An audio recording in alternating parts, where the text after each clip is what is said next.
Evaluasi pembelajaran adalah proses sistematis untuk mengumpulkan, menganalisis, dan menafsirkan informasi mengenai hasil belajar, guna mengetahui tingkat ketercapaian tujuan pembelajaran.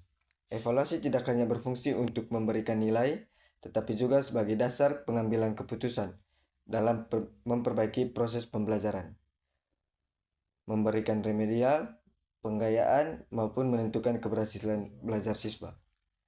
Evaluasi memiliki beberapa fungsi, yaitu fungsi formatif yang dilakukan selama proses pembelajaran untuk memantau perkembangan siswa dan memperbaiki pembelajaran.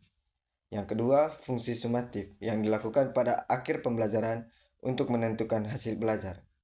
Yang ketiga, fungsi diagnostik yang bertujuan mengidentifikasi kesulitan belajar siswa, serta fungsi selektif yang digunakan untuk menyeleksi atau mengelompokkan siswa berdasarkan kemampuan, minat, dan bakat tertentu. Dalam pelaksanaannya, evaluasi dapat dilakukan melalui teknik tes dan non-tes. Teknik tes meliputi tes tertulis, tes lisan, dan tes praktik yang digunakan untuk mengukur pengetahuan serta keterampilan siswa. Sementara itu, teknik non-tes meliputi observasi, angket, jurnal harian, portofolio, penilaian diri, dan penilaian antara teman yang digunakan untuk menilai sikap, minat, dan perkembangan siswa secara menyeluruh.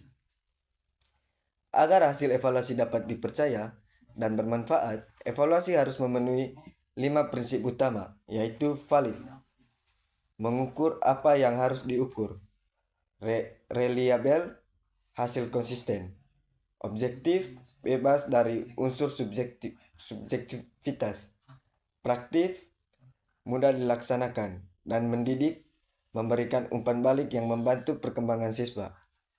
Dengan demikian, evaluasi pembelajaran merupakan alat penting untuk mengukur, mendiagnosis, dan memperbaiki proses pembelajaran, sehingga tujuan pendidikan dapat tercapai secara efektif dan optimal. Yang pertama itu evaluasi kinerja panitia. 1. Koordinasi dan kerjasama panitia. Temuan, panitia bekerja sesuai tugasnya masing-masing.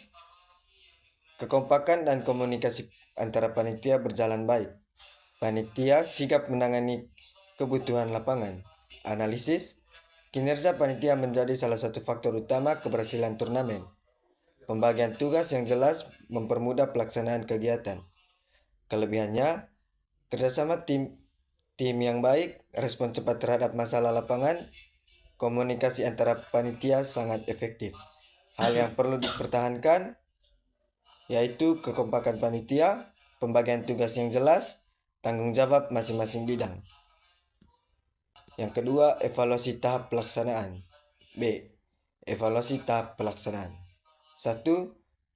Kesesuaian pelaksanaan dengan rencana.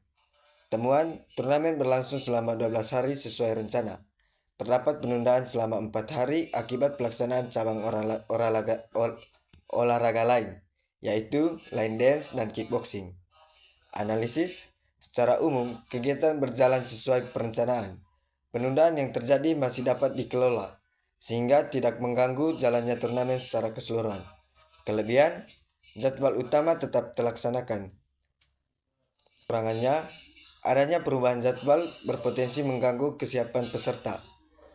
Rekomendasi, menyusun jadwal cadangan, menginformasikan perubahan jadwal lebih cepat kepada peserta. Yang kedua, jalannya pertandingan. Temuan, pertandingan berjalan lancar mulai dari babak pengisian hingga final. Sistem gugur sempat menimbulkan beberapa kendala, namun dapat diatasi panitia. Analisis, kemampuan panitia dalam menyelesaikan masalah menunjukkan kesiapan dalam mengelola pertandingan dan menjaga kelancaran kompetisi. Kelebihannya, alur pertandingan terorganisir, masalah dapat diselesaikan dengan cepat. Kekurangannya, belum ada langkah pencegahan yang cukup terhadap potensi masalah pada sistem gugur. Rekomendasi, sebaiknya menyiapkan SOP penyelesaian sengketa pertandingan, melakukan briefing teknis sebelum pertandingan dimulai.